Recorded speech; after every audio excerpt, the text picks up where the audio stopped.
स्वागत है सभी दोस्तों का एडवोकेट रौनक में। मैं आज पहले ही आपसे रिक्वेस्ट कर देना चाहता हूं कि अगर आपने चैनल सब्सक्राइब नहीं किया तो कर दीजिए, क्योंकि अंत तक बहुत से लोग वीडियो नहीं देखते हैं और तब इस बात को शायद सुन नहीं पाते हैं या उनको ध्यान नहीं रह जाता है। तो ये जो वैकेंसी आया है, ये जो महान डंका पिटने के बाद बिहार सरकार का जो ये सब निकल कर सामने आ रहा है, करीबन करीबन 60-62 जो पद हैं प्रोहिबिशन इंस्पेक्टर और फायर विभाग में, इन दोनों को लेकर। तो इसकी तैयारी की बात कुछ बच्चे कह रहे थे कि कैसे इसकी तैयारी करें, क्या कुछ थोड़ा सलाह मशवरा दीजिए। तो अगर आप जिस भी शहर में रह रहे हैं, पहली बात तो ये कि आपको याद होगा कि बचपन में जब हम लोग क्रिकेट खेलते थे तो एक ट्राई बॉल फेंका जाता था। जब छोटे बच्चे थे हम लोग और क्रिकेट खेलते थे तो एक ट्राई बॉल फेंका जाता था। उस पे कोई आउट नहीं होता था या उस पर कोई रन नहीं बनता था, वो बस खेला जाता था।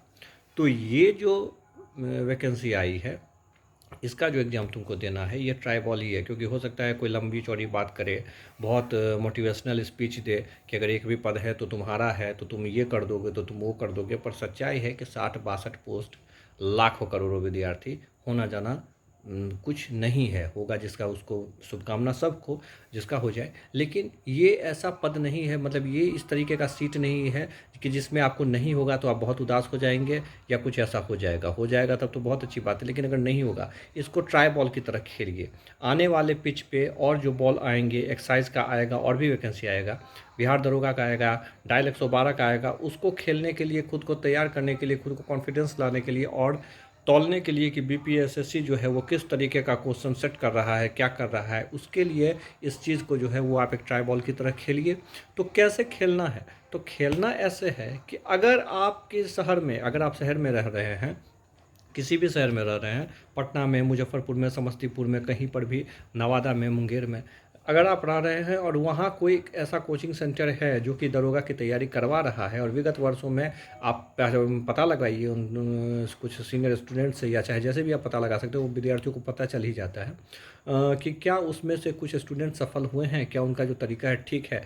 हर जिला, हर शहर में एक आध इंस्टीट्यूट अब ऐसा हो गया है। तो अगर ऐसा कोई इंस्टीट्यूट है तो बिना वक्त गंवाए आप तत्काल उसको ज्वाइन कर लीजिए। उससे दो बातें होंगी, आपका एक रूटीन फिक्स हो जाएगा और आपको ये पता रहेगा कि आपको पढ़ना क्या है, क्या नहीं पढ़ना है। ये दोनों बातें हो जाएगी।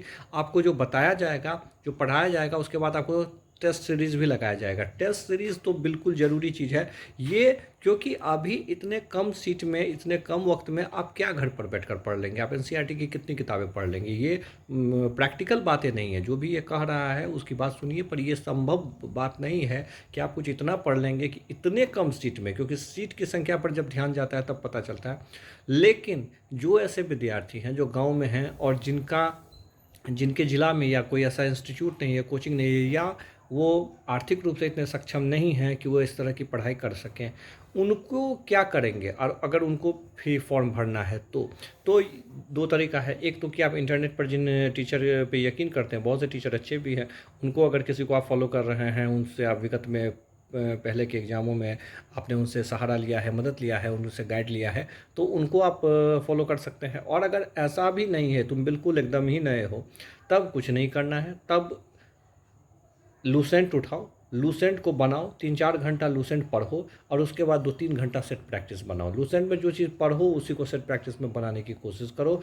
और प्रतियोगिता दर्पण में जो समसामयिकी होता है उसका भी देखो, उससे बहुत ज़्यादा वो क्वेश्चन के ट्रेंड को एक तरीके से जो है वो रिपीट कर रहा होता है, वो तुमको आइडिया दे रहा होता है कि किस तरह के क्वेश्चन कंपटीशन में आते हैं, समसामयिकी में जो आता है। शायद समसामयिकी ही उसको कहते हैं, जिसमें हिस्ट्री, बायोलॉजी, ज्योग्राफी सबका कुछ कुछ क्वेश्चन रहता है। तो उसको देखो और उसके बाद प्रतियोगिता दर्पण को चाट जाओ। करंट अफेयर के लिए दायां बायां देखना नहीं है, बस प्रतियोगिता दर्पण इनफ है।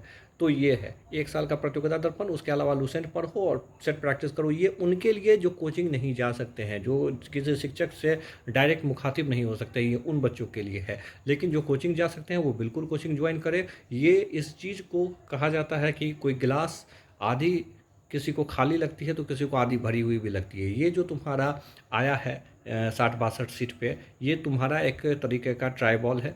इसको जो है उसी तरीके से खेलो, इसको लेकर ज़्यादा परेशान नहीं होना है। बस ये तुमको तैयार करेगा, थोड़ा कॉन्फिडेंस ला देगा। अगर इसमें हो जाता है तो बहुत अच्छी बात है, इसलिए परेशान नहीं होना है और चीज़ों के साथ जुड़े रहिए। नए नए इन्फॉर्मेशन मिलता रहेगा, वो आप तक पहुँचाया जाता रहेगा। और जय हिंद।